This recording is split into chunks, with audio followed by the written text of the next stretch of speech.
ভিডিওটি দেখার আগে সবার কাছে ছোট্ট একটি রিকোয়েস্ট করতে চাই, প্লিজ প্লিজ প্লিজ যারা ভিডিওটি দেখবেন সবাই একটা করে সাবস্ক্রাইব করে দিবেন। আপনাদের ভালোবাসা পেলে এমন ভিডিও আরো উপহার দিব। ভিডিওগুলো বানাতে অনেক কষ্ট হয়, আমি জানি। ভিডিওটি অনেক মানুষই দেখবেন, প্লিজ একটা করে সাবস্ক্রাইব করে দিবেন। সবাইকে পুরো গল্পটি দেখার জন্য অনুরোধ রইল। যান্ত্রিক শহরের মানুষ যন্ত্রের মতোই ছুটে চলেছে প্রতিনিয়ত। প্রয়োজনে অপ্রয়োজনে ছুটে চলেছে সকলে, ভার্সিটির ক্যাম্পাসেও তাই। কিছু শিক্ষার্থী ছুটে চলেছে ক্লাস অ্যাটেন্ড করার জন্য, আর কেউ বা বাড়ি ফেরার তাড়ায়। পুরো ক্যাম্পাস জুড়ে ছড়িয়ে ছিটিয়ে আছে শিক্ষার্থীরা। ক্লাস টাইম শেষ করে অনেকে গ্রুপ ধরে বসে রয়েছে মাঠের সবুজ ঘাসের ওপর। নিত্যদিনের মতো অনেকে গানও ধরেছে, তবে অন্য সকল দিনের মতন আজ আর সেসব মন করল না রাফিদের। ভাদ্র মাসের গরমে নাজেহাল অবস্থা সকলের। তিন বন্ধু বটগাছতলায় বসে আছে। বেশ কিছুক্ষণ যাবৎ ইফতি আর সাদি খেয়াল করছে তাদের প্রিয় বন্ধুর মুখে আজ কোনো রাগ নেই, কারণ জানতে চেয়েও বেশি সুবিধা করতে পারছে না তারা। হুট করে এক মেয়ে দৌড়ে উপস্থিত হয় সেখানে। পানি দে ইফতি, পানি দে। কপাল কুঁচকে পানি এগিয়ে দেয় ছেলেটা। সাদি বলল, হাঁপাচ্ছিস কেন? কি হয়েছে? দৌড়াতে হবে কেন? হেঁটে তো আসতে পারিস গাধি। তোরা ক্লাসে গেলি না কেন? জানিস ইরা কি বললো? রাদীপ তখনও নিরুত্তর। ইফতি আর সাদি একস্বরে জানতে চায়, কি বলল? জানিস বাড়ি থেকে নাকি ইরার বিয়ে ঠিক করেছে। ইরা তুখোর ছাত্রী, তার পরিবার বেশ শিক্ষিত। এখনো তার বিয়ে ঠিক করার কথা না। কি, কার সাথে, কবে, কখন? এ প্রশ্ন শুনে আঁকি মাথা চুলকায়। এই রে, সে তো আগে পিছে কিছু না শুনে এসে পড়েছে। মানে আমি তো বিয়ের কথা শুনি দৌড়ে এলাম তোদের জানাতে। কথা শোনা মাত্রই মাথায় গাঁটটা মারল ইফতি। শুধু শুধু কি তোকে গাধি বলি? সাদি বিরক্ত হয় ওদের কাণ্ডে, এগিয়ে যায় রাদিফের সামনে। কিরে, ইরার নাকি বিয়ে ঠিক হয়েছে, জানিস কিছু তুই? ছেলেটা তবুও চুপ। এবার খেপে গেল ইফতি। এই শালা, এই কার সুখে মন ব্রত পালন করছিস? কিরে, তোরা এত চেঁচামেচি করছিস কেন? ইতিমধ্যে ইরা এসে উপস্থিত হয় সেখানে। ইরাকে দেখে ইফতি এগিয়ে যায়। কি শুনছি তোর নাকি বিয়ে ঠিক হয়েছে? কার সাথে, কেমনে কি মামা? ইরা তাকায় বটগাছতলায় বসে থাকা রাদিফের দিকে। ছেলেটা এদের কিছু বলেনি। ছোট এক শ্বাস ফেলে কিছু বলতে যাবে তার আগেই, কেন করলি এমনটা ইরা? তুই তো আমার দিকটা বুঝতে পারতিস, নিজ থেকে না করে দিতে পারতিস। জানিসই তো বাবার সামনে আমার কথা খাটে না। আমি আমার পরিবারের বিরুদ্ধে কিছু করতে পারবো না। লেখাপড়ার কথা বলে এড়িয়ে যেতে চেয়েছি, তবে লাভের লাভ কিছুই হয়নি। এদের কথোপকথনে ইফতি, সাদি আর আখি যেন নীরব দর্শক, কিছু বুঝতে পারছে না এরা কি বলছে। ধৈর্যের সীমা পেরিয়ে ইফতি চেঁচিয়ে ওঠে। কি হচ্ছে এখানে, বলবি কিছু? তার থেকে জোরে চিৎকার করে ওঠে রাদীপ। আমার সাথে বিয়ে ঠিক হয়েছে ইরার। তিনজনের মাথায় যেন বাজ পড়ল। এই কেমন কথা? এর জন্য সকাল থেকে রাদীপ মুখে তালাবদ্ধ করে রেখেছে। কারো মুখে রানী।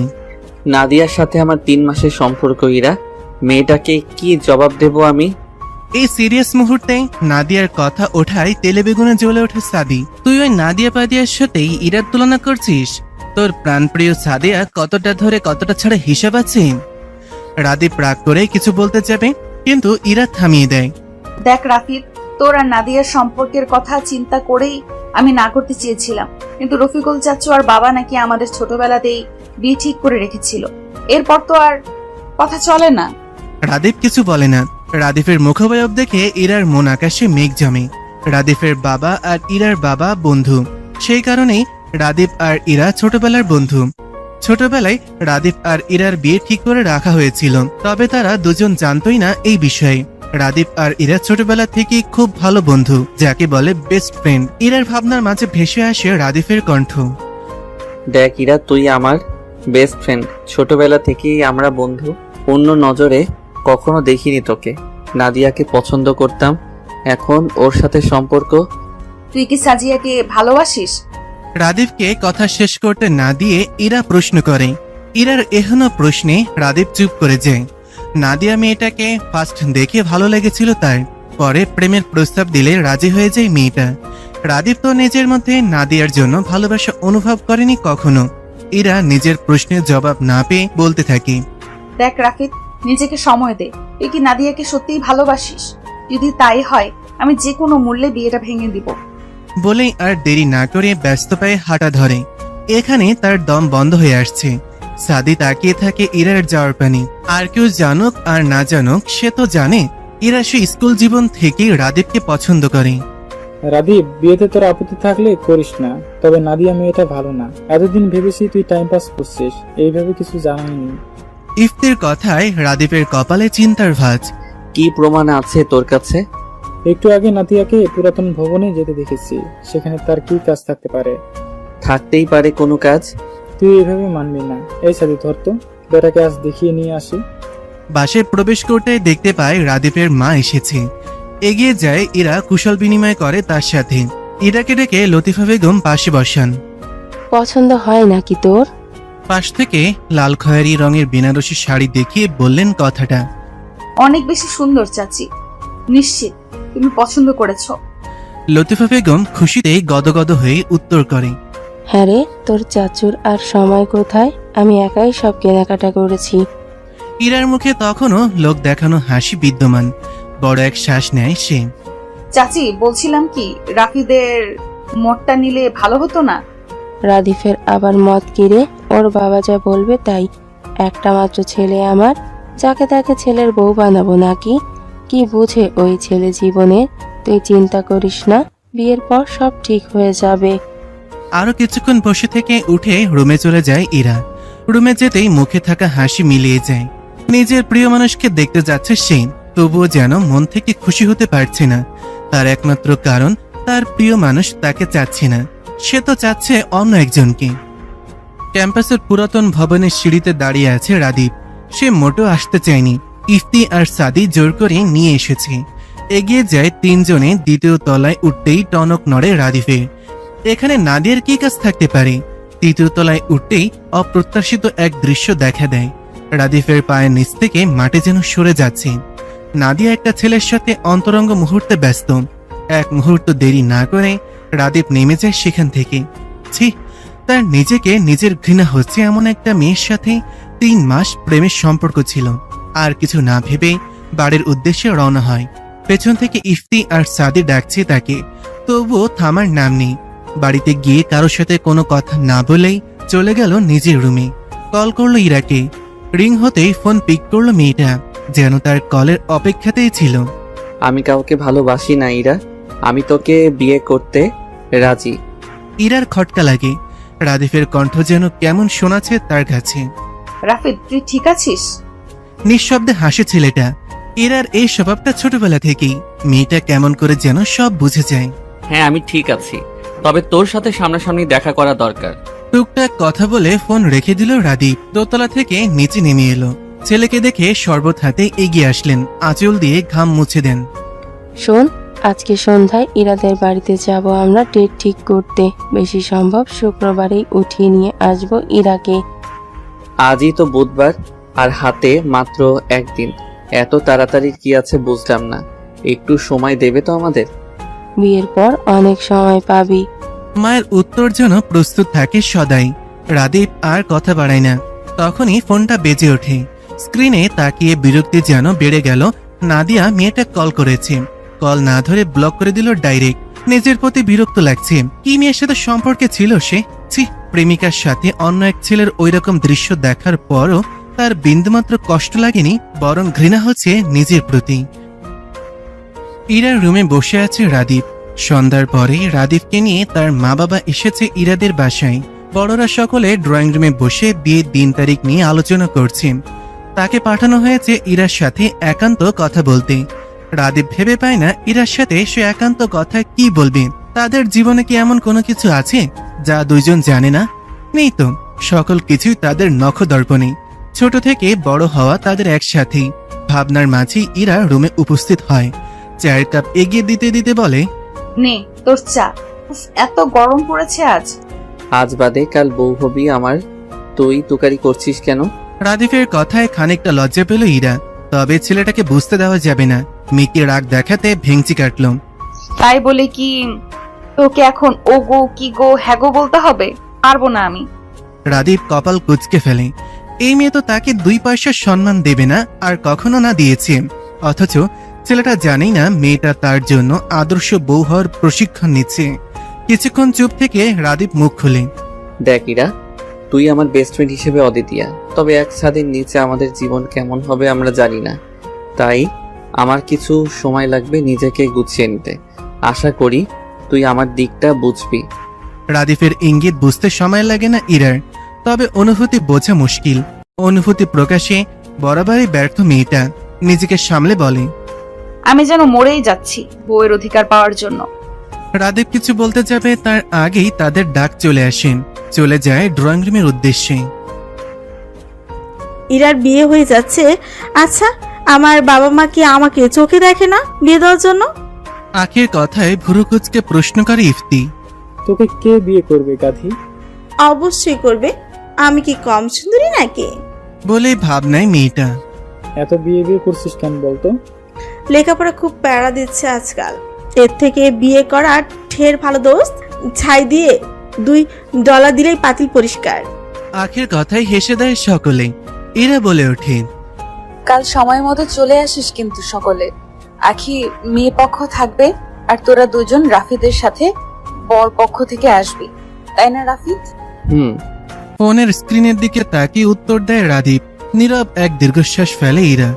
বিয়ের কথা হচ্ছে থেকেই ছেলেটা কেমন চুপচাপ, কারোর সাথেই কোনো কথা বলে না তেমন। ইরার সাথে তো নাই। মাঝে মাঝে ইরার আফসোস হয়, ভালোবাসার মানুষ পেতে গিয়ে তাদের বন্ধুত্ব নষ্ট হয়ে যাবে না তো। সাদি অবলোকন করছে ইরার মুখবয়ব। কেমন শান্ত হয়ে গেছে মেয়েটা। ইরা তো নিজের ভালোবাসা পেতে যাচ্ছে, তবু এমন মলিনতা কেন তার মুখ জুড়ে? সাদি এগিয়ে যায় ইরার দিকে। ইরা, আয় তো, আজ তোকে ভেলপুরি খাওয়াতে নিয়ে যাব। কেন কেন? ইরা একা কেন? আমিও খাবো। তোকে কাল খাওয়াবো। ইরা, আয় তো। কাউকে কিছু বলতে না দিয়ে ইরাকে এক প্রকার টেনে নিয়ে যায় সাদির সেখান থেকে। ভেলপুরি অর্ডার দিয়ে পাশে থাকা টুলে গিয়ে বসে দুজনে। এখনো ইরা মেয়েটা অন্যমনস্ক। হ্যাঁ বল। কি হয়েছে ঠিক করে বলতো। রাদীপ, তোর এতদিনের ভালোবাসা ওকে পেতে চলেছিস, তবুও তোর মুখ জুড়ে এমন মলিনতা কেন? সাদি, আমার কেন যেন মনে হচ্ছে আমি ভালোবাসা পেতে গিয়ে আমার বন্ধুত্ব হারিয়ে ফেলছি। দেখ না, যে রাফিদ বকবক করে আমার মাথা খেয়ে ফেলতো, আজ সে রাফিদ চুপ হয়ে গিয়েছে। প্রয়োজন ছাড়া আমার সাথে কথা বলছে না। আমার কষ্ট হচ্ছে সাদি, আমার ভীষণ কষ্ট হচ্ছে। দম বন্ধ লাগছে। আমি আর আগের মতো রাফিদকে ফিরে পেতে চাই। একদমই কথা বলে থামে মেয়েটা। চোখের কোণে পানের উপস্থিতি স্পষ্ট। দেখ ইরা, তুই রাদীপকে ভালোবাসিস, কিন্তু ও তো তেমন কিছু ভাবেনি কখনো, তাই হয়তো মেন্টালি ডিস্টার্ব হয়ে আছে। চিন্তা করিস না, সব ঠিক হয়ে যাবে। এবার ভেলপুরি খেয়ে বাড়ি যা তো, একটু নিজের যত্ন নিয়ে গিয়ে। কালকে তোর বিয়ে। ইরা জানে সাদি তাকে স্বাভাবিক করার জন্য কথাগুলো বলছে, তবুও স্বভাবস্বরূপ হাসলো খানিকটা। সাদি রিক্সা ঠিক করে দিল। ইরা রওনা হলো বাড়ির উদ্দেশ্যে। মন প্রাণ যাচ্ছে যেন সাদির কথা মতন সব ঠিক হয়ে যায়। এতগুলো বছর নিজের অনুভূতি লুকিয়ে রেখেছে শুধুমাত্র তাদের বন্ধুত্বে, যাতে কোনো ফাটল সৃষ্টি না হয়। রাদীপকে নিজের করে পাওয়ার থেকে যে বন্ধুত্বটা টিকিয়ে রাখা বেশি গুরুত্বপূর্ণ ইরার কাছে। ভাদ্র মাসে তপ্ত রোদ আজ যেন ফিকে পড়েছে। সকাল থেকে আকাশ জুড়ে মেঘের বিচরণ। ঝিরিঝিরি বৃষ্টি হচ্ছে বেশ কিছুক্ষণ হলো। লাল খয়েরি বেনারসি পরে বউ সেজে বসে আছে ইরা। মুখে হালকা প্রসাদনের ছোঁয়া। মুখ দেখে তার অনুভূতি বোঝার উপায় নেই, নিত্যদিনের মতোই। জুমার নামাজ পড়েই রাদীপের বাড়ি থেকে বরযাত্রী আসবো ইরাদের বাড়ি। ইরা জানে না রাদীপের মনোভাব। ওই দিনের পর আর তেমন কথা হয়নি দুজনের। সে আপাতত একা বসে রয়েছে তার রুমে। ইরার বোন ইলা আর আখি মিলে গেট ধরবে সেই প্রস্তুতি নিচ্ছে। ইরার ভাবনার মাঝে হন্তদন্ত হয়ে ঘরে প্রবেশ করে ইলা। আপু, রাদীপ ভাইয়াকে শুভ্ররাঙা পাঞ্জাবিতে যা লাগছে না, তুই দেখলে টাসকে খেয়ে যাবি। ইলার কথায় আনমনেই হাসে ইরা। ছেলেটাকে আজ বুঝি বেশি সুন্দর লাগছে। দেখতে চাচ্ছে মেয়েটা, তবে এখন কি আর সেই সুযোগ আছে? সকাল থেকে ইরা মেয়েটা না খাওয়া। তার নাকি খাবারের গন্ধে পেট ভরে আসছে। এই তো কিছুক্ষণ আগে কাজে এসে বিয়ে পড়িয়ে গেল। ইরা বসে আছে, কিন্তু তার ভাবনা সে রাদীপ নামক পুরুষটাতেই শুরু আর তার মাঝেই শেষ। তার ভাবনার মাঝে রাদীপকে তার রুমে নিয়ে আসা হলো।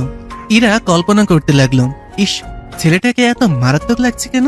নাকি শুধু তার চোখেই ছেলেটা অতিমাত্রায় সুদর্শন? বুঝতে পারে না ইরা। ইরা আর রাদীপকে পাশাপাশি বসানো হয়েছে। ইরা ফিসফিস করে জিজ্ঞেস করে। এই রাফিদ, দেখ তো আমাকে কেমন লাগছে। রাদীপ তাকায় ইরার দিকে। মেয়েটা কেমন হাসি হাসি মুখ করে রেখেছে।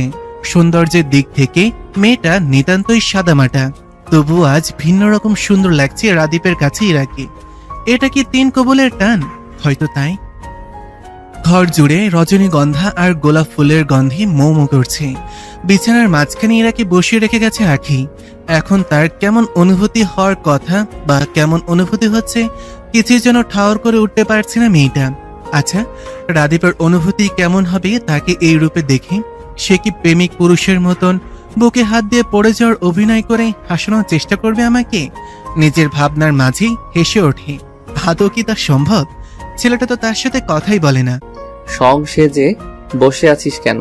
তোর কি বাসর করার শখ হয়েছে? চমকে দরজায় তাকায় ইরা। রাদীপ দাঁড়িয়ে।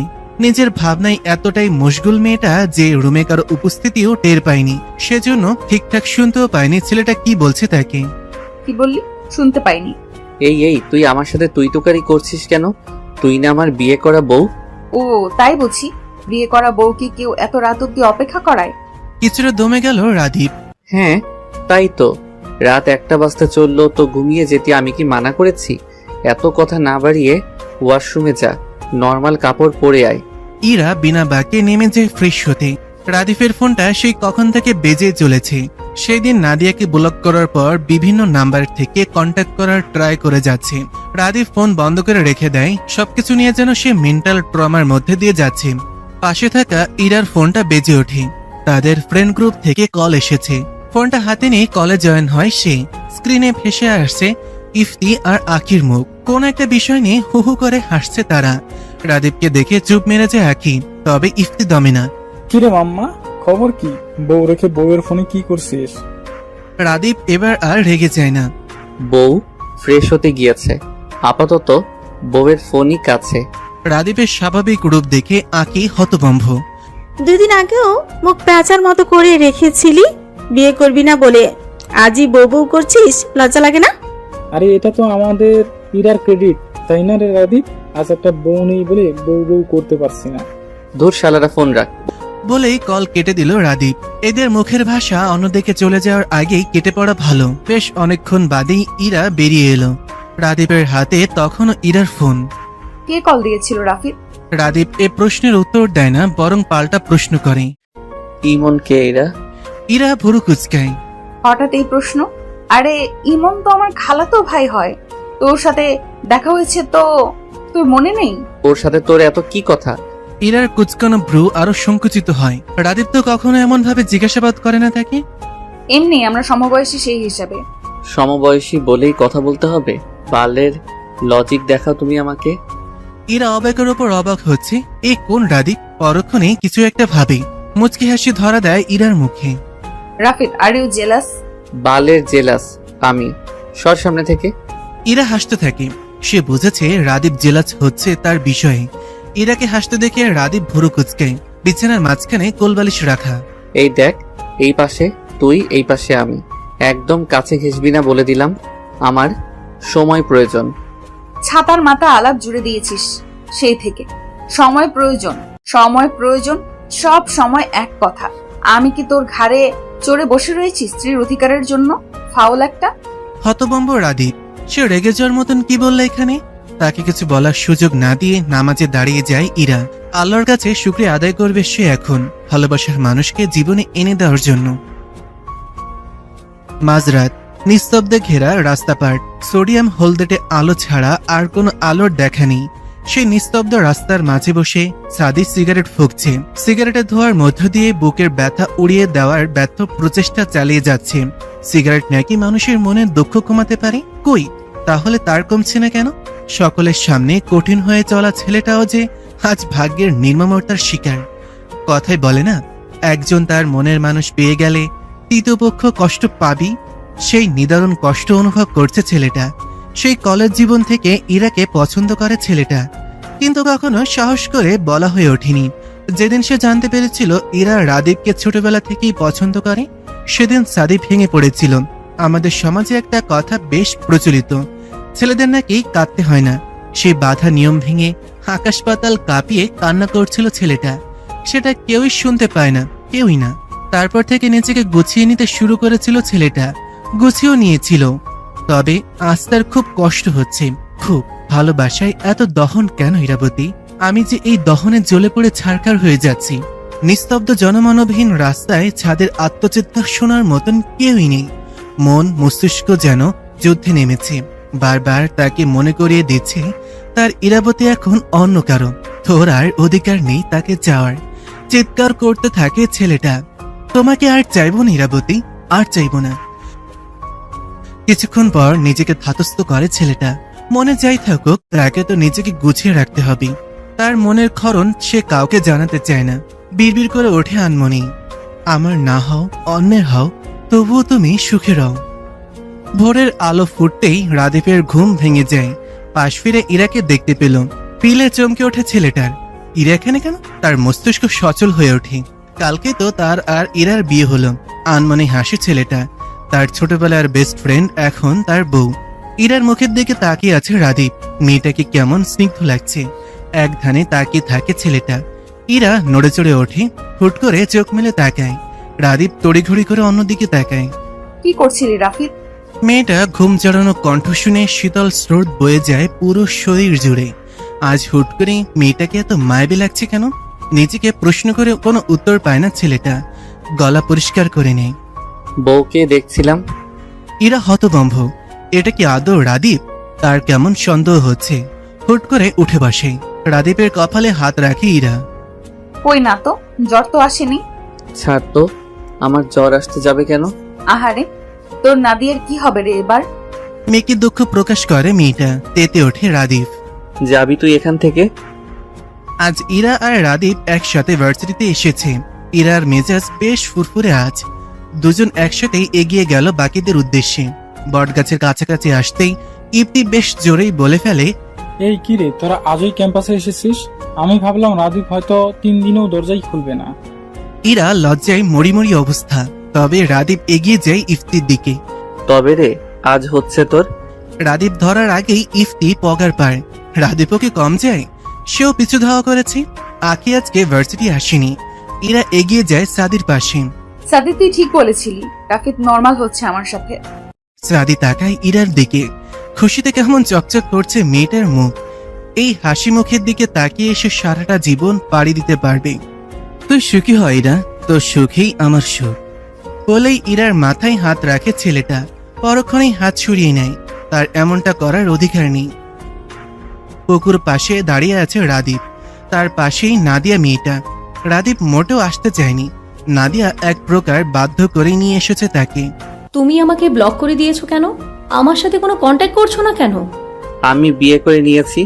আমার জীবনে আমার স্ত্রী ছাড়া অন্য কোনো নারী থাকুক তা আমি চাই না। তোমার আর কোনো প্রশ্নের উত্তর দিতে আমি প্রয়োজন মনে করছি না বলেই পাশ কাটিয়ে চলে যেতে নেয় রাদীপ।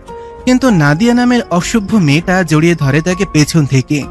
দেখলে মনে হবে দুজন দুজনকেই জড়িয়ে ধরেছে। আর হলো তাই। ঠিক সেই মুহূর্তে ইরা সেখানে উপস্থিত হয়। আগে পিছু কিছু না দেখে সেই মুহূর্ত দেখেই থমকে যায় ইরার পৃথিবী।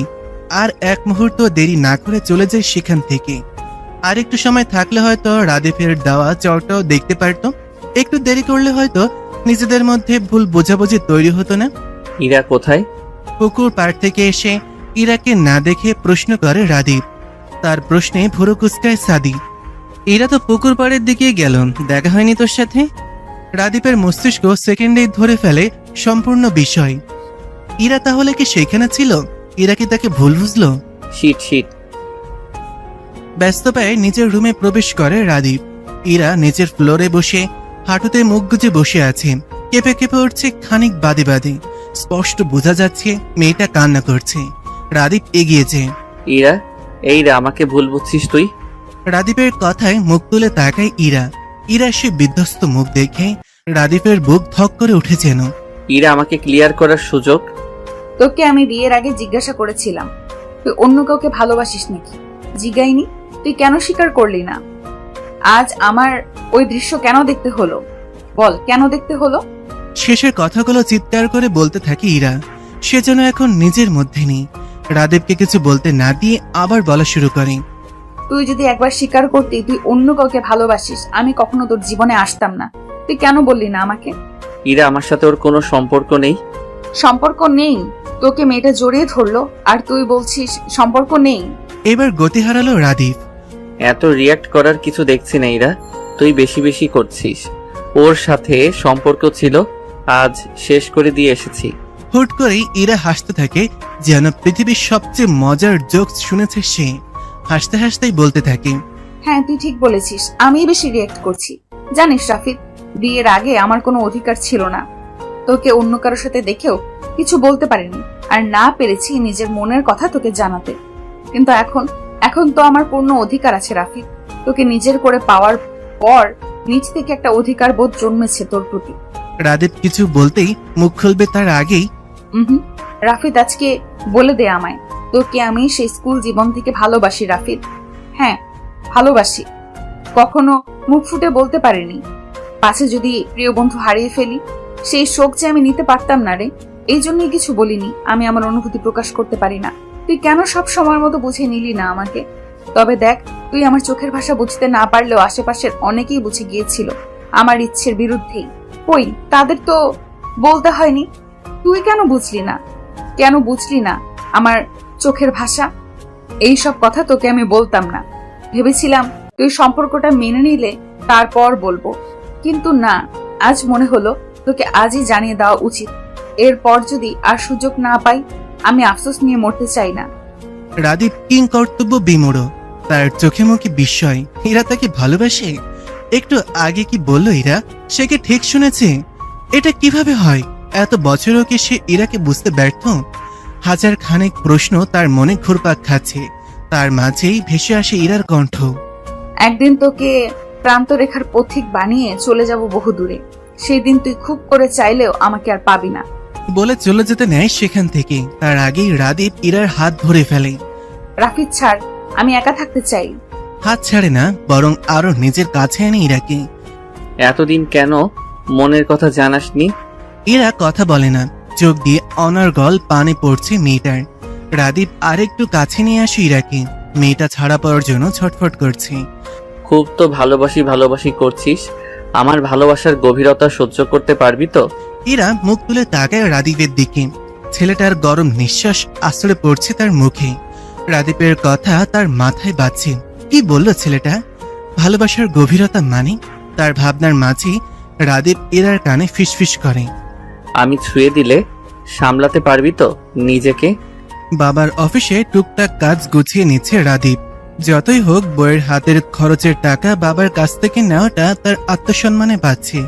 তাই সে ঠিক করেছে এখন থেকে বাবার ব্যবসায় হাত লাগাবে। সেই অনুযায়ী তার বাবার বিয়ের কাছ থেকে কাজ বুঝে নিচ্ছে। ঘড়িতে নজর বুলালো একবার। রাত 8:56। ঝটপট সব কাজ গুছিয়ে বাইক নিয়ে বেরিয়ে পড়লো বাড়ির উদ্দেশ্যে। বাড়িতে পৌঁছে সিঁড়ি দিয়ে উপরে উঠতে নিয়ে দেখা হয় তার মায়ের সাথে। ইরা দুপুরে খায়নি, শতজোর করেও খাওয়াতে পারিনি। তপ্ত এক শ্বাস ফেলে রাদীপ। তুমি একটা প্লেটে খাবার বেড়ে রাখো, আমি আসছি। রুমে ঢুকে চোখে পড়ল ইরাকে। বইয়ে মুখ ডুবিয়ে বসে রয়েছে। রাদীপ এগিয়ে গিয়ে নিজের ফোনে একটা ভিডিও অন করে ইরার সামনে ধরে। নাদিয়া মেয়েটার সাথে রাদীপ যখন পুকুর পাড়ে কথা বলছিল, সেই সময় সিসিটিভি ফুটেজ। এটা জোগাড় করতে ছেলেটা সারা বিকাল ক্যাম্পাসেই ছিল। ভিডিওতে রাদীপের চড়মারা সিনটা স্পষ্ট। ইরা রাদীপের দিকে তাকায়। মুখে বললে বিশ্বাস করবি না বলেই ভিডিও জোগাড় করে আনলাম। এবার বল, আমাকে ভুল বোঝার অপরাধে তোকে কি শাস্তি দেওয়া যায়? ইরা নিশ্চুপ। রাদীপকে ভুল বোঝা উচিত হয়নি। সে তো জানে রাদীপ কেমন ছেলে, তবুও। আমি সরি। বালের সরি তোর কাছেই রাখ, যা চোখ মুখে পানি দিয়ে আয়। ইরা সোফার ওপর আয়েশ করে বসে আছে। রাদীপ খাবার নিয়ে এসেছে নিচ থেকে। মেয়েটা কিছু বলার আগেই রাদীপ ইরার মুখের সামনে ভাতের লোকমা। ইরা চোখ তুলে তাকায় রাদীপের দিকে। তাকিয়ে রয়েছিস কেন? আগে কি কখনো খাওয়াইনি তোকে? হ্যাঁ দিয়েছিস, তবে চুপচাপ খা মেরিমা। খাওয়ানোর শেষ পর্যায়ে ইরা খেয়াল করে রাদীপ কেমন মিটিমিটি হাসছে। হাসছিস কেন ওভাবে? ইরা আমার না ভেবে কেমন হাসি পায়। ছোটবেলায় তোর নাক দিয়ে পানি পড়তো সেই ইরা এখন আমার ঘরের বউ। তেলে বেগুনে জ্বলে ওঠে ইরা। তুই যে ছোটবেলায় প্যান্ট ছাড়া ঘুরে বেড়াতিস, প্যান্ট পরে পটি করে দিতিস, বলবো আমি সেসব? ইরার বাচ্চা? ও হ্যালো, আমি ইরার বাচ্চা নেই কোনো। দুষ্টু হাসি ফুটে ওঠে রাদিফের মুখে। সে ফিসফিস করে বলে, তুই চাইলে আসতেই পারে, আমার প্রবলেম নেই। বিয়ে করবি না করে মাথা খেয়েছিস, এত সহজেই ভুলে গেলি? এখন খুব শখ না? অসভ্য। রাদীপ প্রত্যুত্তর করার আগেই ইরার মুঠোফোন বেজে ওঠে। আখি কল করেছে। এই সময় তো আখির কল করার কথা না। সৎপাস না ভেবে কল ধরল ইরা। রাদিফ কোথায়? ইরা, রাদিফ কোথায়? রাফি দেখা নেই। কি হয়েছে আখি, কাঁদছিস কেন? ইরা, রাদিফকে একটু বল না ইফতির কাছে যেতে, ও তো পাগলামি করছে। চট করে মাথা তুলে তাকায় রাদিফের দিকে। আজ তো 8 তারিখ, রাত 12টার পরেই 9 তারিখ। আখি, এই আখি তুই সামলা নিজেকে। আমি যাচ্ছি, সাদিকে নিয়ে এক্ষুনি যাচ্ছি। শুনছেন নিস্তব্ধ রাস্তা। দূর কোথাও থেকে ভেসে আসছে কুকুরের হাঁক ডাক। সেই নিস্তব্ধতায় ঘেরা রাস্তা দিয়ে এগিয়ে যাচ্ছে ইফতি। তার হাতে এক গুচ্ছ লাল গোলাপ, আরেক হাতে একটা বিড়াল সম্পূর্ণ সাদা রঙের। আরো কিছুটা এগিয়ে গিয়ে ছেলেটার পা থেমে যায়। সে এসে গেছে তার গন্তব্যে, সামনে কবরস্থান। ইফতির পা যেন এগোতে চাচ্ছে না, তবুও জোর করে এগিয়ে যায় সে। একটা কবরের সামনে যেতেই হাতে থাকা বিড়ালটা ধপ করে নেমে যায় হাত থেকে। বিড়ালের গতিবিধি দেখে হাসে ছেলেটা। গত 3টা বছর ধরে একই কাজ করে আসছে। ইফতি হাসি মুখে কবরটার পাশের মাটির উপরেই বসে পড়ে। ফুলের গুচ্ছটা এগিয়ে দেয় কবরের পাশে। দেখ না তনয়া, আজ আমি তাড়াতাড়ি এসেছি, অনেক গল্প করব তার সাথে। ওপাশ থেকে কোনো উত্তর আসে না। আসবে বা কিভাবে? কবরে থাকা মানুষ কি কথা বলতে পারে? এই তনয়া দেখ, আমি তোর জন্য লাল গোলাপ নিচ্ছি। তুই তো লাল গোলাপ খুব করে চাইতিস আমার কাছে। দেখ না, উঠবি না? সাদা বিড়ালটা শুয়ে আছে কবরের সাথে লেপটে। বোবা প্রাণীটাও বুঝতে পারে তার মালিক। এই দেখ, সাথে ইনিকেও এনেছি, ওকেও দেখবি না? হাত ঘড়িতে সময় দেখে নিল 12টা বাজতে 2 মিনিট বাকি। ইফতি চিত হয়ে শুয়ে। 3, 2, 1, হ্যাপি বার্থডে তনয়া।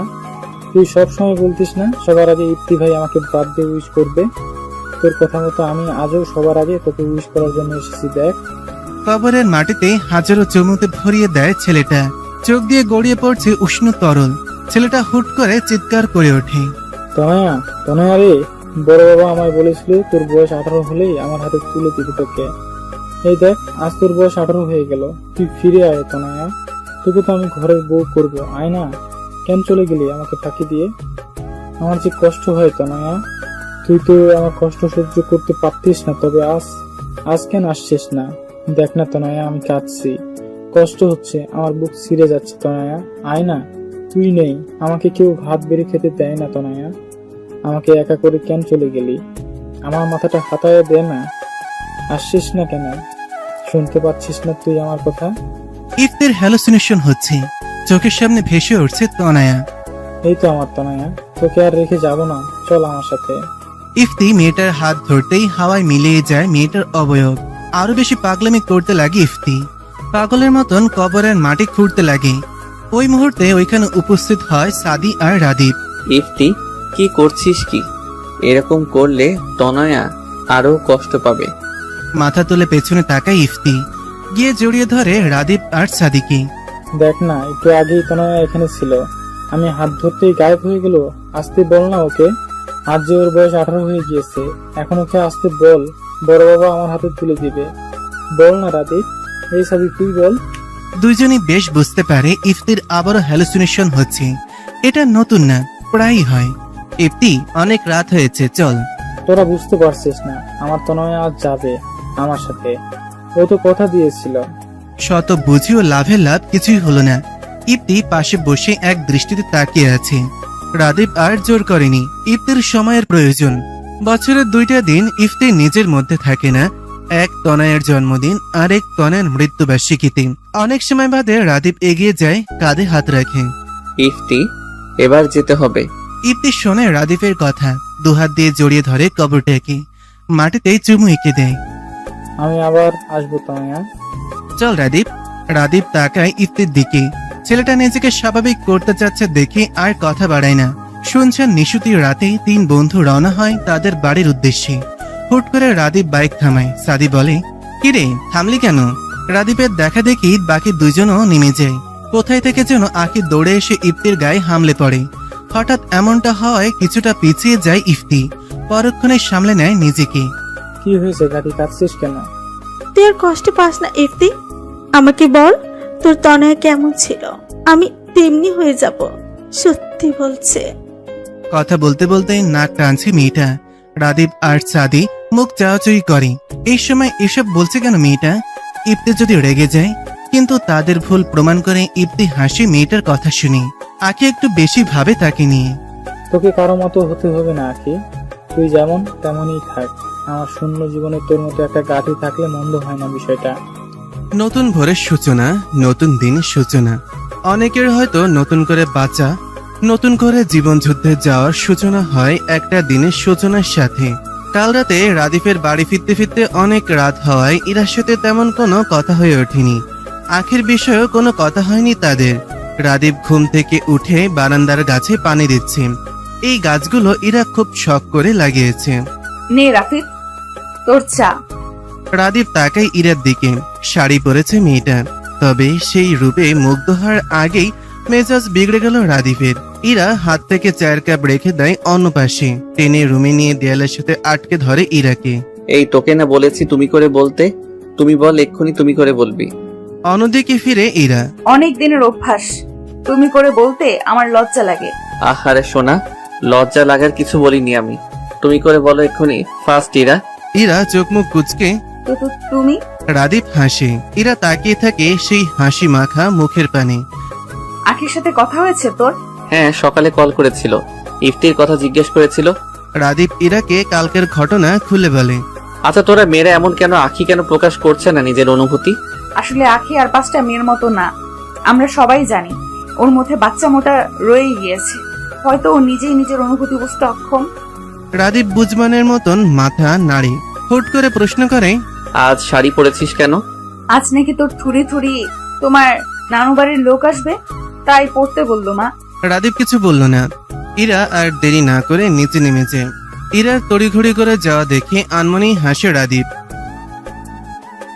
ইফতির বড় চাচার মেয়ে তনয়া। ইফতির বাবা মারা যাবার পর থেকেই তারা বড় চাচার সাথে থাকতো। বড় চাচার একমাত্র মেয়ে তনয়া তখন ইফতির নেওটা। সব কাজেই তার ইফতি ভাইয়াকে লাগবেই। মাঝে মাঝে ইফতি বিরক্ত হতো, কিন্তু দিন যাওয়ার সাথে সাথে ইফতি কেমন যেন মেয়েটার মায়ায় জড়িয়ে পড়ে। তনয়া শৈশব থেকে কৈশোরে পদার্পণ করার পর যেন ইফতিকে নিয়ে তার পাগলামো বাড়তে থাকে। একদিন হুট করে বাবার কাছে গিয়ে বলেই ফেলল ইফতিকে এসে বিয়ে করবে। ইফতির চাচি ইফতিকে তেমন একটা পছন্দ করতো না, তবে তনয়ের বাবা ইফতির প্রতি মেয়ের আসক্তি দেখে তাদের বিয়ে পড়িয়ে রেখেছিল খুব গোপনে। কথা ছিল তনয়ের 18 বছর হলেই মেয়েকে ইফতির হাতে তুলে দেবেন। কিন্তু হয় ভাগ্যের নির্মম পরিহাস, বিয়ে হওয়ার ঠিক 1 সপ্তাহের মাথায় মেয়েটার নাক মুখ দিয়ে রক্তবমি করতে থাকে। মেয়ের অবস্থা দেখে বাবা আর ইফতি হসপিটালে নিয়ে যায়। সেখানে গিয়ে হয়তো ইফতি তার জীবনের সব থেকে বড় সত্যের সম্মুখীন হয়েছিল। তনয় মেয়েটার ব্লাড ক্যান্সার লাস্ট স্টেজ চলছিল, অথচ প্রাণোচ্ছল মেয়েটা জানতো না মরণ ব্যাধি রোগ বাসে বেঁধেছে তার ভেতর। টানা 3 দিন হসপিটালে মৃত্যুর সাথে পাঞ্জে লড়ে পৃথিবীর মায়া ত্যাগ করে মেয়েটা।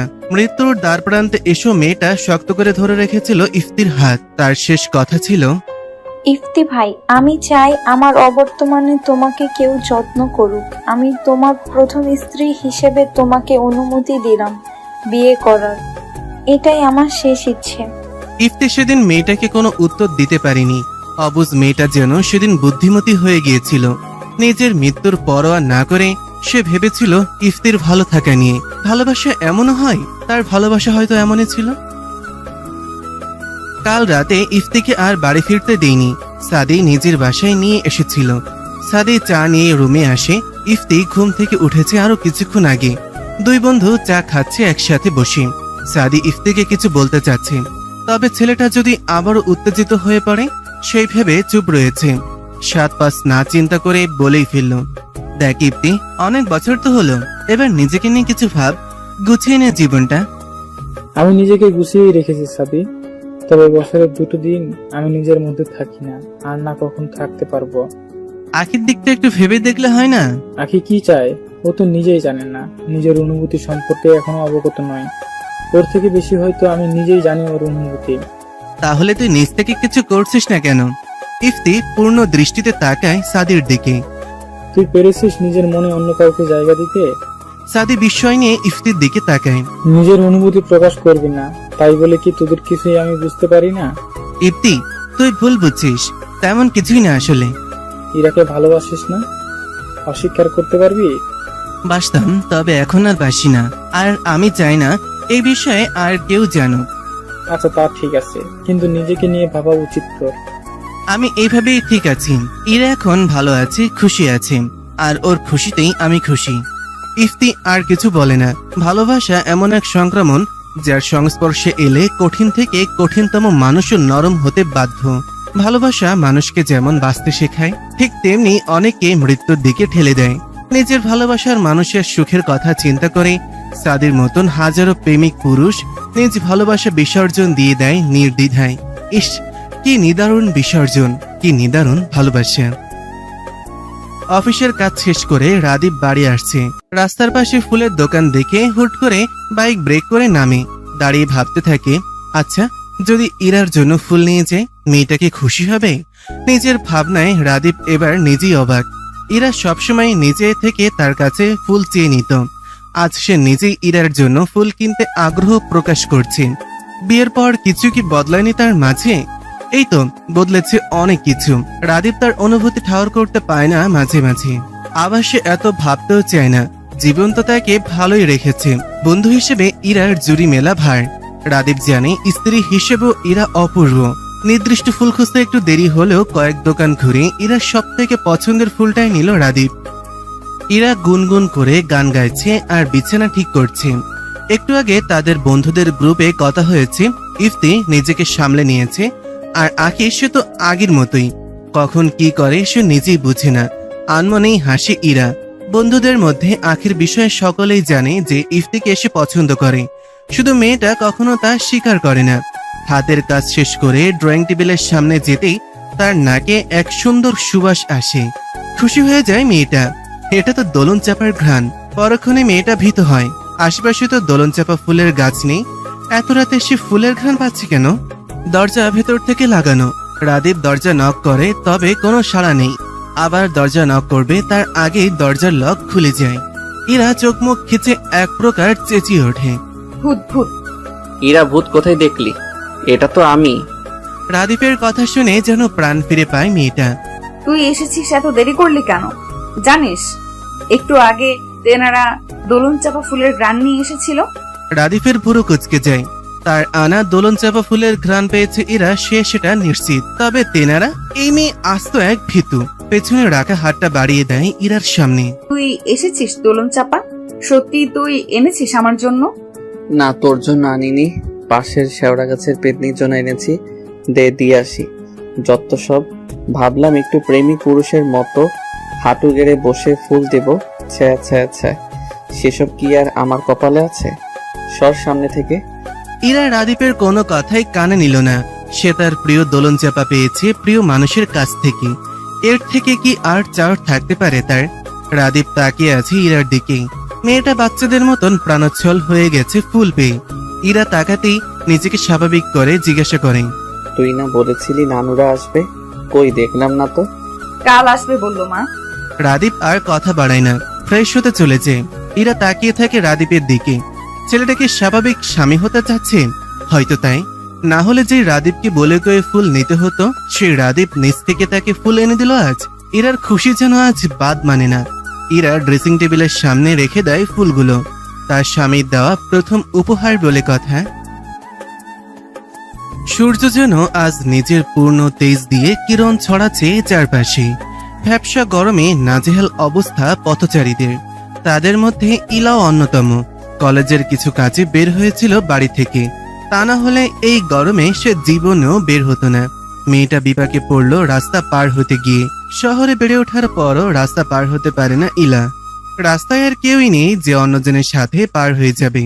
খানিক বাদে কানে আসে তাকে উদ্দেশ্য করে বলা গুটি কয়েক শব্দ। এখন রাস্তা পার হওয়া শিখলে না মেয়ে? শব্দের মালিকানা খুঁজতে পেছনে ফিরে দেখতে পায় সাদি দাঁড়িয়ে।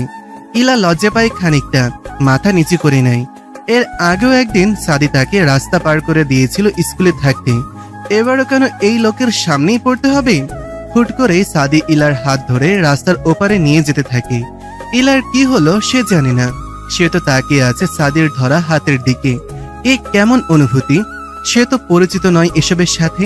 মনে হচ্ছে পেটের তলদেশে রঙিন প্রজাপতিরা সুড়সুড়ি দিয়ে যাচ্ছে।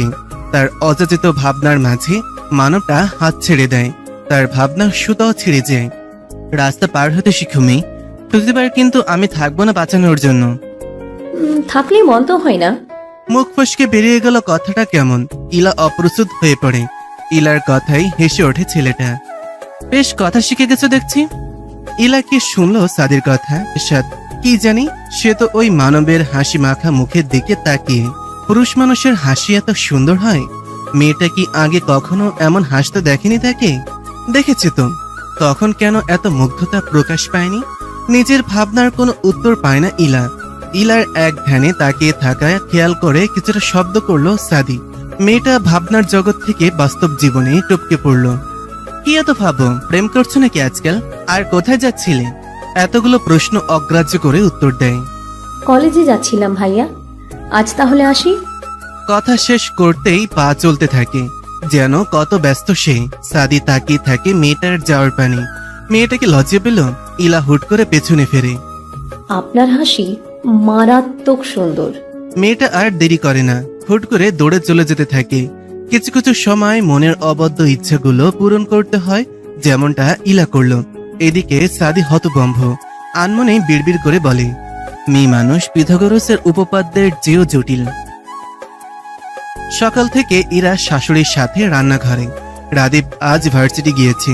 রাদীপের নানু বাড়ির সবাই আসবে আজ নতুন বউ দেখতে।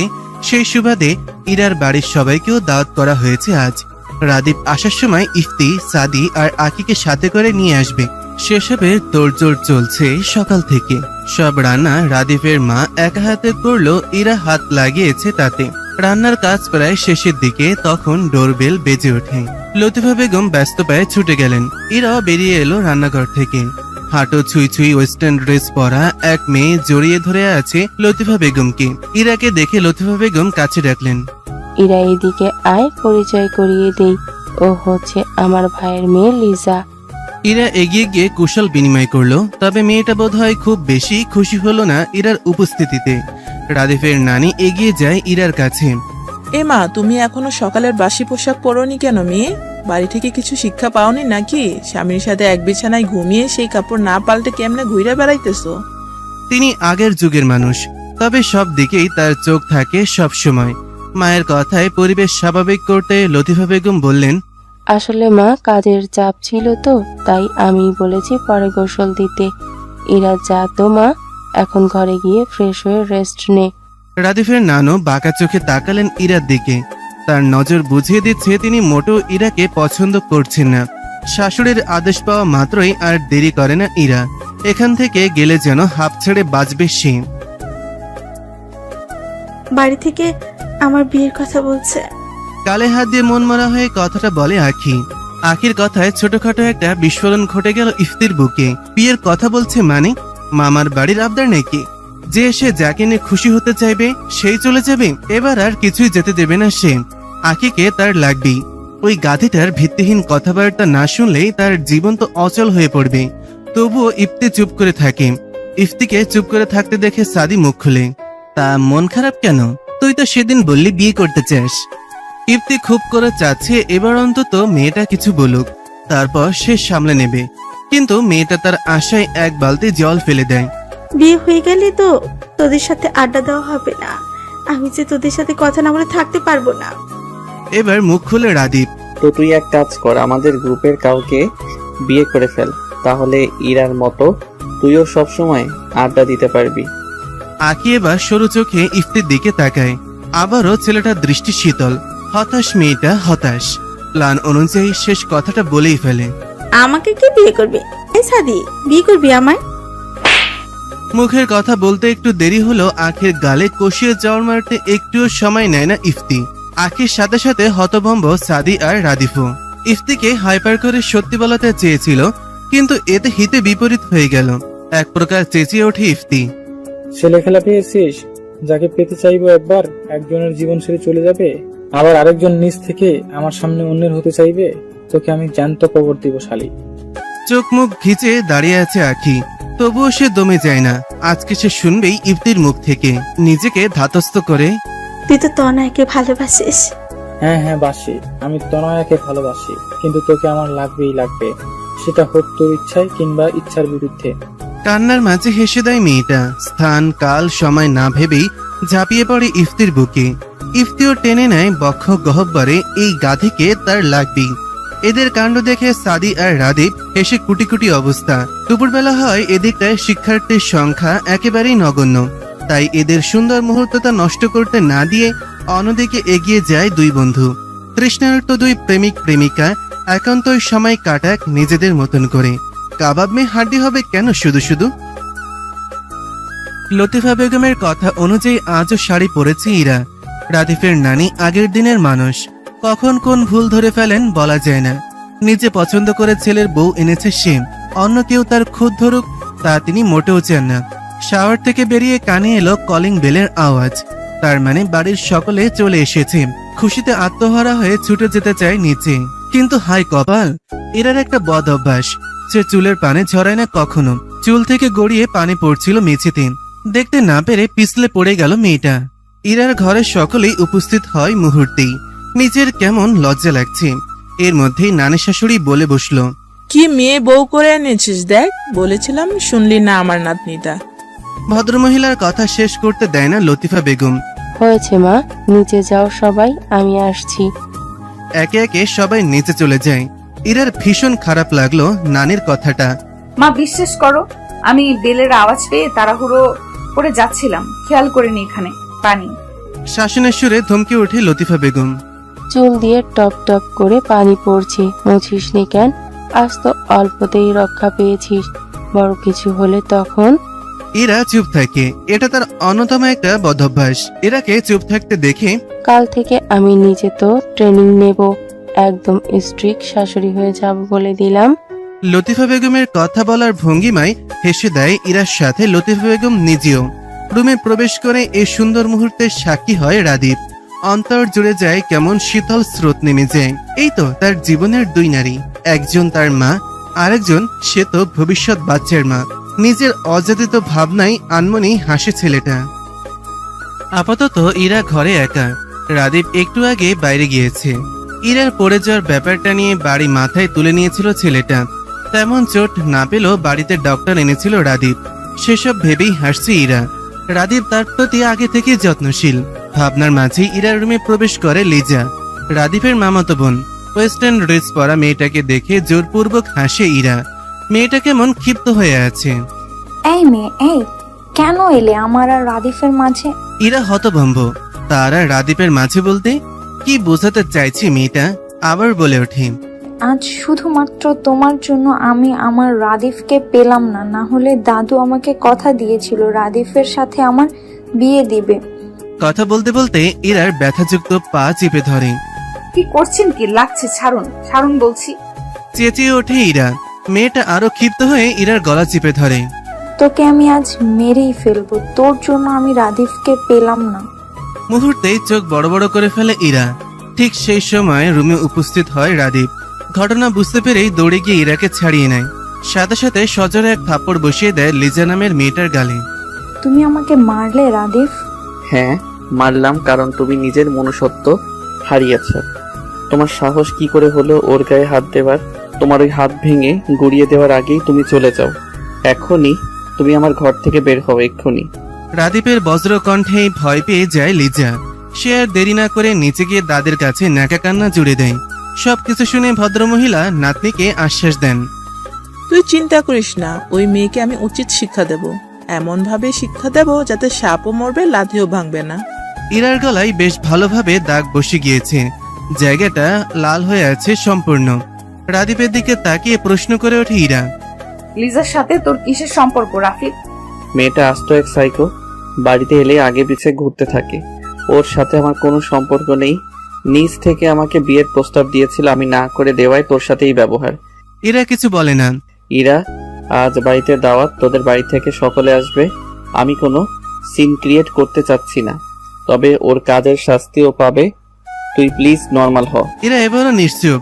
রাদীপ ইরার আরো নিকটে চলে আসে। গলার লাল দাগ কমে আসছে খানিকটা। মাথা নিচু করে রক্তিম বর্ণ ধারণ করা জায়গাগুলোতে ঠোঁট ছুঁয়ে দিল পরম আবেশে। ইরা যেন জমে গেল সেইখানটাতেই। তার চোখ বন্ধ। এ কি করলো রাদীপ? এ কেমন অনুভূতির জানান দিচ্ছে? এই আমরা কিচ্ছু দেখিনি।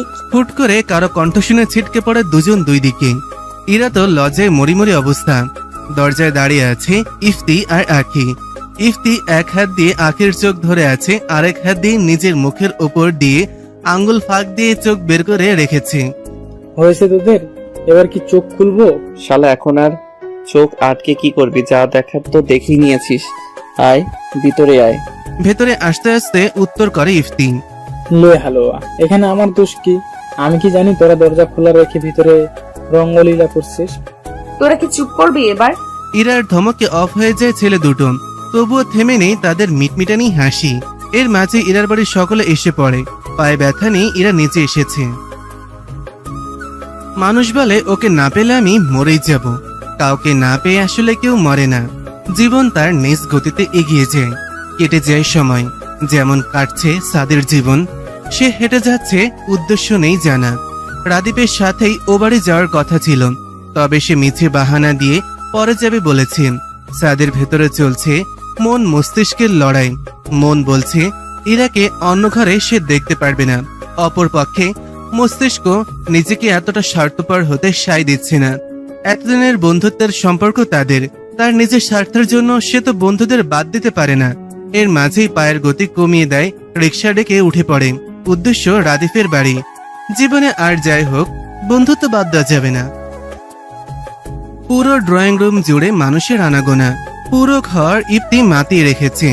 আসর জমাতে একাই ওস্তাচ্ছে।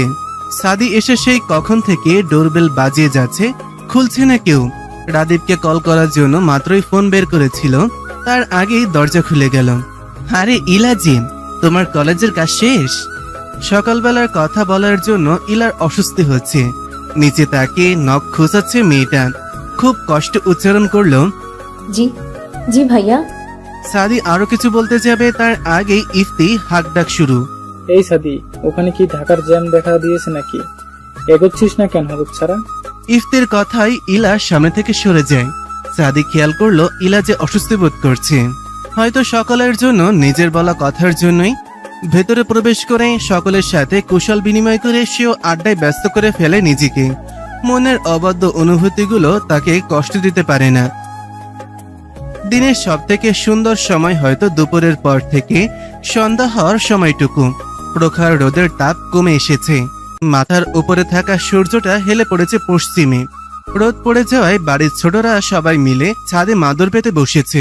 বড়রা পাশে রাখা চেয়ারে বসে তাদের মতন আড্ডা দিচ্ছে। শুধু অনুপস্থিত লিজা। সেই ঘটনার পর আর ঘর থেকে বের হয়নি। এতে সব থেকে বেশি খুশি হয়েছে ইরা। মেয়েটাকে তার একটুও পছন্দ না। সবাই মিলে আলোচনা করে ঠিক করা হলো এখানে এখন ট্রুথ আর ডেয়ার খেলা হবে। ইলা গিয়ে খালি বোতল নিয়ে এলো। এবার এটা ঘোরানো হবে। প্রথমবারে বোতল গিয়ে থামে সাদির সামনে। Truth or dare? সাদি তাকায় ইফতির দিকে। ছেলেটা মিটিমিটিয়ে হাসছে। এটা সংকেত হচ্ছে ট্রুথ নেওয়া যাবে না। যে কোনো সময় ছেলেটা তাকে ফাঁসিয়ে দেবে। আমি ডেয়ার নিব, ইলা বলে ওঠে। এই আমি ডেয়ার দিব। সাদের গানের গলা দারুণ, তুই একটা গান গাতো। সকলে সাই জানালো। অনিচ্ছা থাকা সত্ত্বেও সাদি গান ধরল।